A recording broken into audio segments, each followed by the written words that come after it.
Hello and welcome to Winslow Academy. So in this episode of Python Cybersecurity, we're going to look at how we can use network data to make a visual representation in Google Maps of the traffic going through and from our computer. So as you see here, this is what we'll end up with today using our Python programming along with Wireshark and Google Map. So first off, we're going to head over to Wireshark because we need to create our input data. So if you don't have Wireshark installed already, then I encourage you to do so because you will need this as the input data. If you are new to Wireshark and want to get used to how to use it, then I have a playlist that I will link to at the top right corner. But basically what you need to do is to, let's just close this, quit without saving. So I'll open it fresh here. So what you need to do is to pick an interface where you have network communication coming through. So I'll select Ethernet, and when I click this right away, it starts to capture packages from my computer. So let's just see, here it came. So I'll just stop this filter. So this was basically all I needed for now. I just needed some data. So I will stop my capture, which I have already done. Then I need to save it in a format that we can use to make our analysis in Python. So I will click File, Export Specific Packages, and here it's important that you select this Wireshark/TCP dump in PCAP format. So just select this one and save the file with the data that you have captured. So all this is the packages that has gone through and from your computer. So with this in place, we are actually ready to start the Python implementation. But I will also like to mention that this entire tutorial is in written format on the Winslow Medium page, where you will also find the links to the stuff you need to download and also the code if you somehow get stuck doing this tutorial and don't want to write the code yourself. You can go here and copy the code and then start play with it right away. So this is another way of going through this tutorial. But before we go into the Python code, we need to download this GeoLite City because we need to translate our IP addresses into actual geolocations. Because if we don't have the longitude and latitude from our IP, we can't plot them into this Google map. So the way that we'll be downloading this is to use this GitHub link right here, which will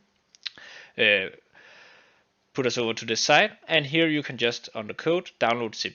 So this is basically all you need. You need this geolitecity.dat. So once that's in place, we are finally ready to go into.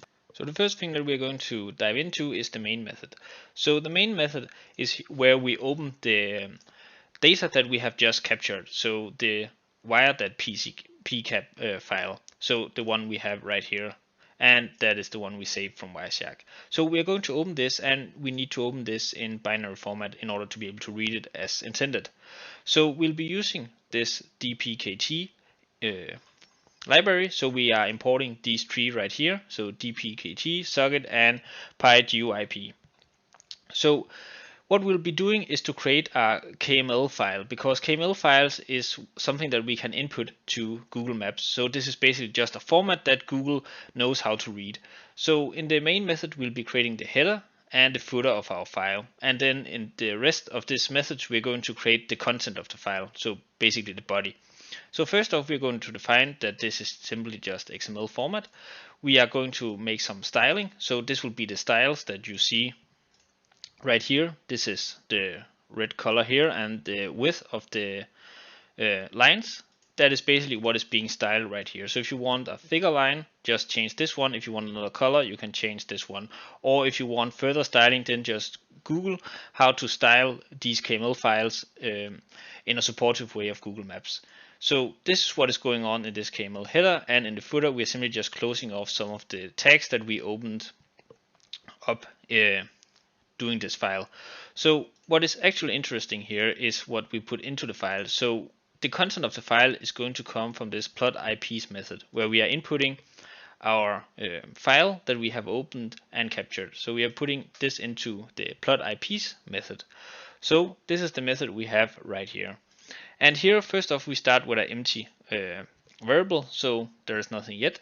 Then we're going to loop over each of the packages that we have captured, and then we're going to try to fetch the IPs. So we want to fetch the source IP and the destination IP, and that is because we want to be able to create these lines right here such that we have a source right here. So as you see, this is the source from my computer and then out to the destination on a different service that I hit doing my capture. So the source and the destination to be able to create these lines. So that is what we capture right here. And then we are going to put these into our KML body builder method, this red KML right here. So we have the destination from our socket where we put the IP of the destination and the IP of the source. So if we go up to this method right here, this is where all the magic is happening, more or less. So this is where we translate the IP addresses into actual geolocations. And as you see, I have put in these X's right here, and that is because I have hidden my own IP. So when you are copying this code, remember to look up your own IP and input this as the source IP. As you see here, this input of the source IP is not being used, and that is because in the current format of this application, we have captured the internal IP, so the IP that my specific device have on my own network, meaning that it is not the IP address that is visible from the internet, so the outside world, meaning that we can't put a geolocation on an internal IP because nobody else is knowing this IP except from my own personal router. So in the way that I have implemented this is just by going to what's my IP, look up my own public IP and input it right here. If you want to extend this, you could, for example, make it such that you, instead of your internal IP, get your public IP to automatically fetch this. But in this example, we have just manually inputted it as the source IP, and that is why this is not being used. So if we go further here, we are going to another try method, and this is where we are going to get the longitude and latitude. But the important part that you have to remember is that you also need to use this database, this geolightcity.dat file. So this is the database consisting of all the geographic locations that will be matched to our IP addresses. So what we do here is to, first off, putting these into the variable, so we get the record by name, and by name we are taking the IPs. Then we fetch the longitude and latitude, first for the destination, which is what we have captured and has been passed into the method. Then we take the longitude and latitude for our source IP that has been manually put here as a static variable. Then we go into the KML record where we are going to create the record for that particular destination IP. So first off, we just specify that we have a place mark right here. So we open this with this tag. Then in the name, we are going to input the destination IP. This means that the name of the point in Google Maps, if we go back right here and click this. Oh, maybe I'll just click it here like this. As you see, then this is the name. So the destination IP of this particular line is this IP right here. So this is not my IP, but the server that I'm hitting over in USA. So this is the name that we are inputting here. This destination IP is getting put into the name field. Then we have the styling right here. So this is where we just point to the styling object that we created in the header. So this one right here, trans blue poly. And this is just a name, so you can change this again if you want, but that's up to you. Then we go into the interesting stuff. This is where we have the line string right here. So this is what tells Google Maps that we want a line instead of just a plot point. So if we, for example, used another KML tag here, we would not get these lines that we have from our source to our destination.